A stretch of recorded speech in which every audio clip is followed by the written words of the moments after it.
Jean, chapitre 4. Le Seigneur apprit que les pharisiens avaient entendu dire qu'il faisait et baptisait plus de disciples que Jean. À vrai dire, Jésus ne baptisait pas lui-même, mais c'étaient ses disciples qui le faisaient. Alors il quitta la Judée et retourna en Galilée. Comme il devait traverser la Samarie, il arriva dans une ville de Samarie appelée Sichar, près du champ que Jacob avait donné à son fils Joseph. Là se trouvait le puits de Jacob. Jésus, fatigué du voyage, était assis au bord du puits. C'était environ midi. Une femme de Samarie vint puiser de l'eau. Jésus lui dit, « Donne-moi à boire. » En effet, ses disciples étaient allés à la ville pour acheter de quoi manger. La femme samaritaine lui dit, « Comment? Toi qui es juif, tu me demandes à boire, à moi qui suis une femme samaritaine? » Les Juifs, en effet, n'ont pas de relation avec les Samaritains. Jésus lui répondit, « Si tu savais quel est le cadeau de Dieu et qui est celui qui te dit, « Donne-moi à boire », tu lui aurais toi-même demandé à boire et il t'aurait donné de l'eau vive. »« Seigneur, » lui dit la femme, « tu n'as rien pour puiser et le puits est profond. D'où aurais-tu donc cette eau vive?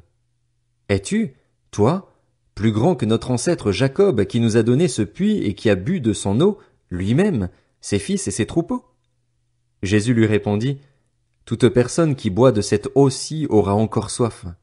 En revanche, celui qui boira de l'eau que je lui donnerai n'aura plus jamais soif.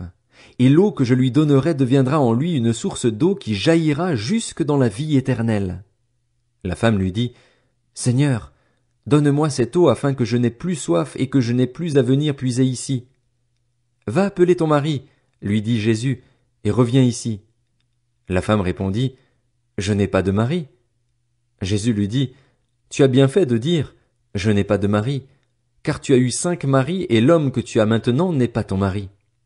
En cela tu as dit la vérité. »« Seigneur, lui dit la femme, je vois que tu es un prophète. Nos ancêtres ont adoré sur cette montagne et vous dites, vous, que l'endroit où il faut adorer est à Jérusalem. Femme, lui dit Jésus, crois-moi, l'heure vient où ce ne sera ni sur cette montagne ni à Jérusalem que vous adorerez le Père. Vous adorez ce que vous ne connaissez pas. Nous adorons ce que nous connaissons, car le salut vient des Juifs. Mais l'heure vient, et elle est déjà là, où les vrais adorateurs adoreront le Père en esprit et en vérité.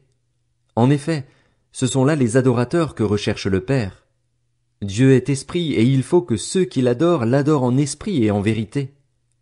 La femme lui dit, « Je sais que le Messie doit venir, celui que l'on appelle Christ.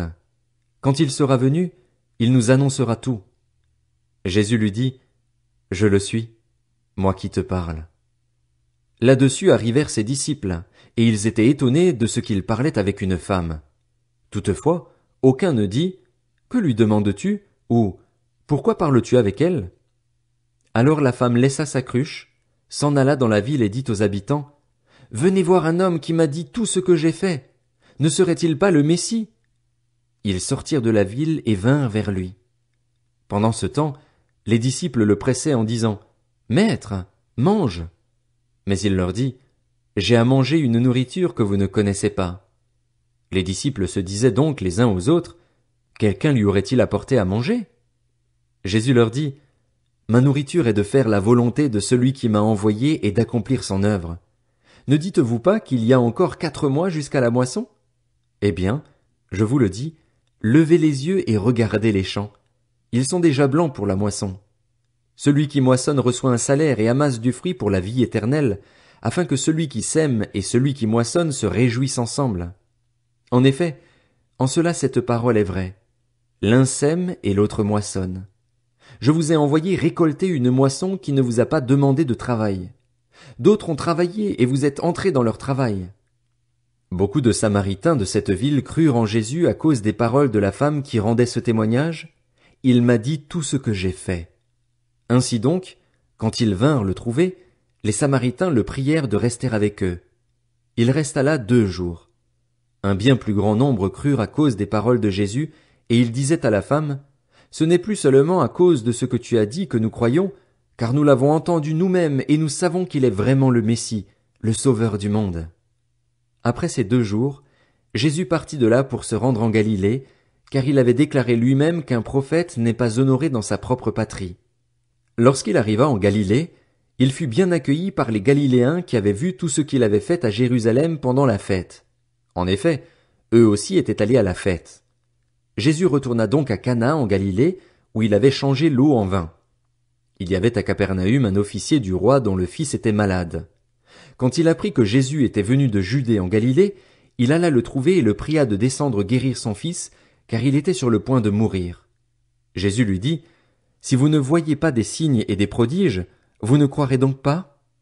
L'officier du roi lui dit, « Seigneur, descends avant que mon enfant ne meure. » « Vas-y, lui dit Jésus, ton fils vit. » Cet homme crut à la parole que Jésus lui avait dite et s'en alla. Il était déjà en train de redescendre lorsque ses serviteurs vinrent à sa rencontre et lui dirent, « Ton enfant vit !»